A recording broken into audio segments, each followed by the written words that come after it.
F2L atau first two layer itu artinya dua layer pertama ini. Kalau di CFOP biasa kerjainnya di bawah ya. Terus kalau di CFOP biasanya F2L ini artinya ngerjain 4 slot ini. Jadi karena kan crossnya udah jadi nih, jadi kita ada 4 slot. Ini slot 1, 2, 3, 4. Kerjanya bebas urutannya. Setiap slot tuh terdiri dari satu corner sama satu edge. Terus ngerjainnya biasa kan intuitif.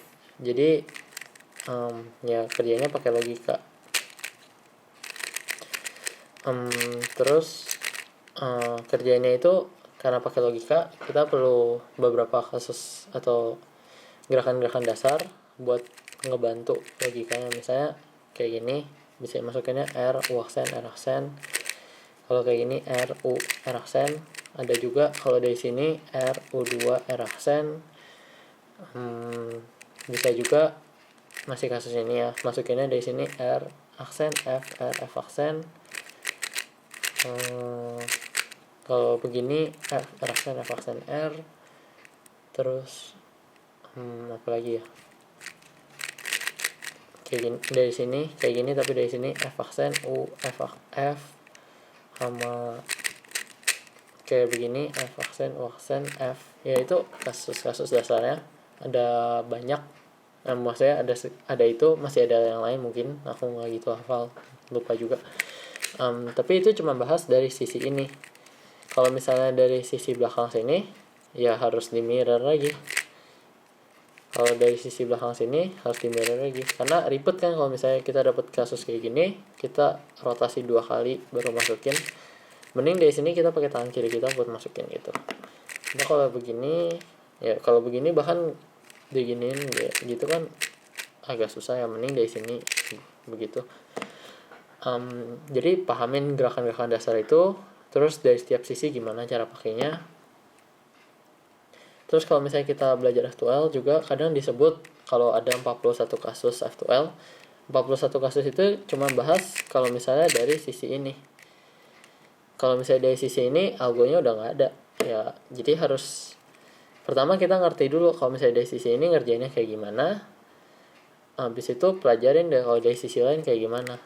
Coba buka satu page yang ada semua 41 kasus sama gambar-gambarnya. Misalnya di Speed Solving Wiki, buka page F2L kan, terus kita lihat gambarnya. Kita bayangin kalau misalnya dapat gambar kayak gini, kerjainnya gimana di otak kita. Misalnya R, U, R aksen, terus U2, R, U, R aksen. Ya mungkin gak kebayang. Jadi gitu, terus begitu. Ya itu harus latihan sih, harus coba bayangin di otak. Habis itu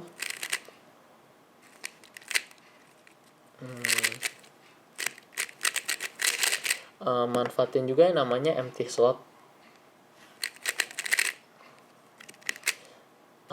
Karena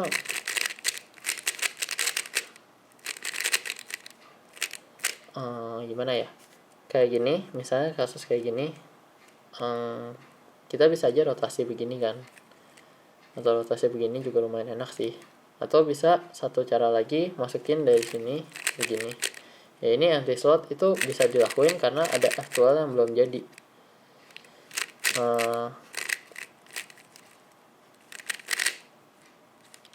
Atau begini, kasus ini kita bisa aja ngerjain R, U2, R aksen, R2, U, R aksen gitu. Itu kalau misalnya ya, kalau misalnya aku ngerjain slot ini dulu, ini terus pakai cara itu, ini bakal ngerusak slot ini.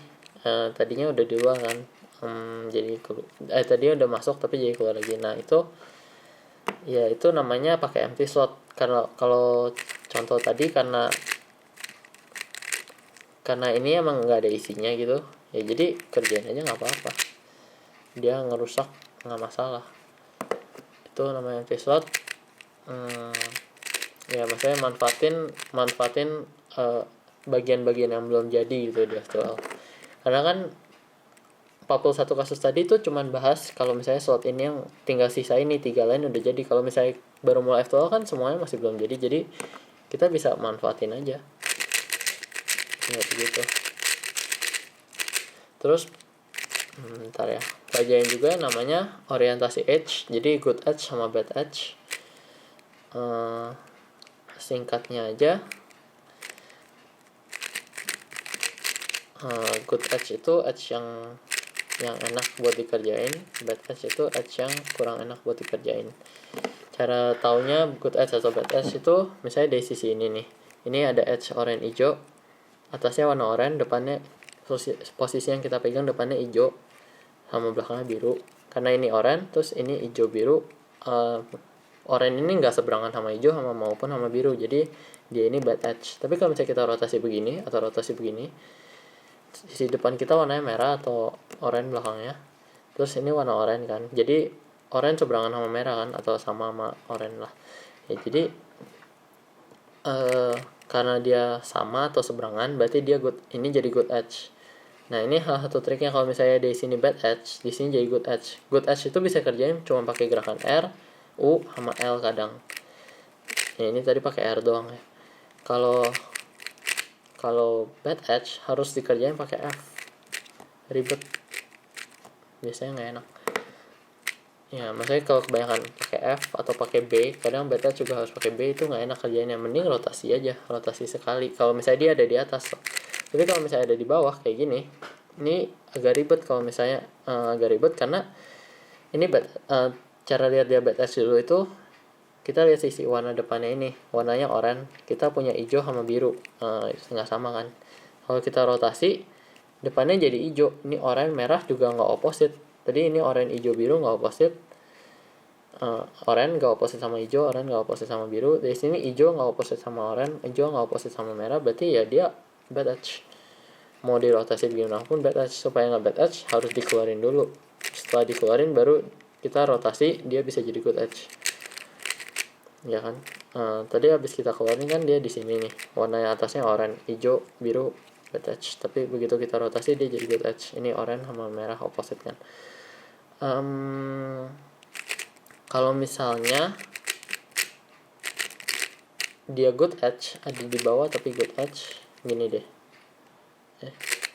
gini aja deh.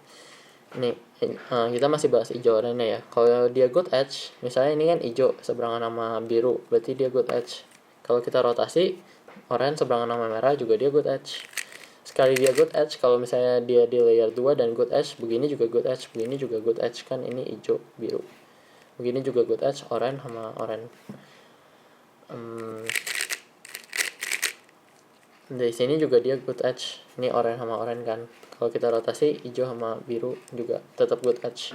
Jadi kalau misalnya dia ada layer 2, udah good edge bakal tetap good edge. Kalau bad edge bakal tetap bad edge, mau kita rotasi gimana pun, kecuali kita keluarin dia ke atas.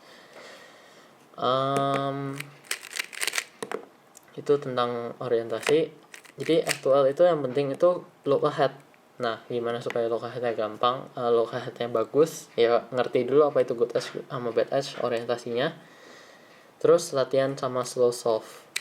Latihan slow solve ya, coba perhatiin kita selama F2L tuh ngapain aja.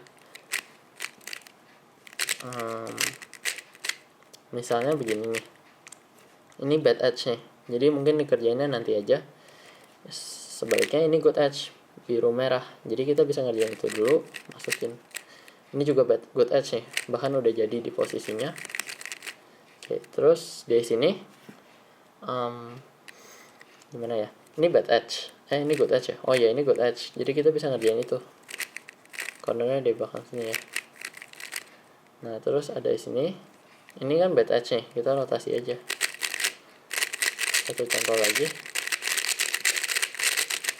ya, namanya slow solve sih, tapi sesuaiin aja kecepatannya sama biasanya gimana. Maksudnya coba sesuaiin enaknya gimana slow solve nya. Mungkin ini kelihatannya cepat, tapi sebenarnya buat aku ini lama, karena ya biasa lebih cepat dari itu. Ya harus sering-sering latihan supaya jadi lebih cepat gitu lah ya. Misalnya ini good edge, jadi kerjain dulu. Terus di atas udah nggak ada edge lagi, ini bad edge, ini bad edge, jadi coba pindah ke sini. Nah ini kalau misalnya kita kerjain dari sisi ini, dia bakal keluarin ini. tapi ini bakal masih di sini. Ada cara lain, misalnya kita bisa ngerjain begini terus begini, jadi kita ngehancurin sisi ini karena emang dari awal udah hancur kan, nggak masalah, tapi guna ngancurinnya itu supaya bad edge kita keluar. Kalau kalau bad edge yang di sini pasti keluar karena kita mau masukin ke sini kan, tapi bad edge yang di belakang belum tentu. Dengan cara kita tadi masuk ngerjainnya, bad edge yang di belakang ini juga ikut keluar. Jadi sekarang kita punya 2 bad edge di atas, begitu kita rotasi kita punya 2 good edge. Terus ini berarti bisa dikerjain pakai RU doang karena L kita udah jadi sih. Kalau misalnya L belum jadi mungkin bisa pakai L juga. Jadi gitu, cuman perlu R sama U, jadi cepet kan. Sering-sering latihan slow gitu buat tahu trik-triknya tuh enaknya gimana aja.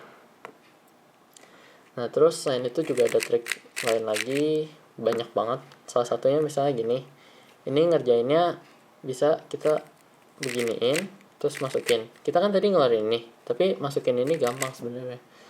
Ya nggak semua kasus bisa digituin sih, cuman kasus tertentu, bahkan yang aku tahu cuman satu ini doang, dimana kita bisa ngerusak tapi langsung bener lagi. Ya itu trik-trik. Trik lain lagi, misalnya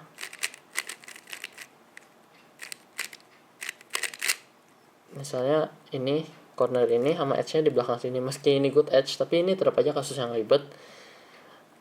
Tapi di website Bad Mephisto kalau kamu pernah buka itu, ini ada cara gampangnya, yaitu R U L2 U-aksen R. Jadi yang edge-nya tadi belakang sini jadi selesai begini. Ya ini sebenarnya trik-trik yang aku sendiri sebenarnya nggak pernah pakai karena aku juga baru tahu pas aku nge-search buat bahan video kali ini. Ya aku nge-search dikit sih, cuma dikit dong. Yaitu trik-trik banyak banget. Coba baca-baca reconstruction dari soft yang cepat, misalnya dari Felix, dari Matchlock, dari siapa lagi yang cepat, Lucas Ether gitu. Baca reconstructionnya, lihat F2-nya tuh ngerjainnya gimana. Kadang suka ada trik-trik yang keren, yang wah bisa gitu, atau wah cuman gitu, kenapa nggak kepikir ya dari dulu.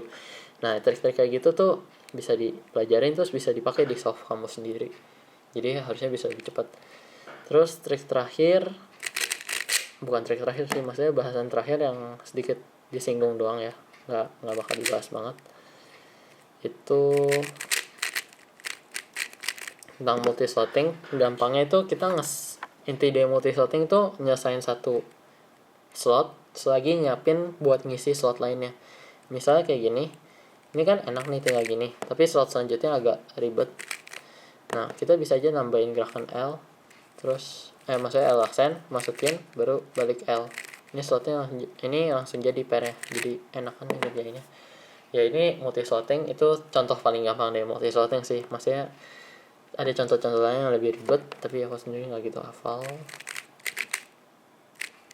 Atau ini contoh lain yang mungkin lebih intuitif, kita bisa aja masukin ini dulu terus ke sisa ini kan, tapi kan ini ya agak panjang, 7 move lah minimal ngerjainnya.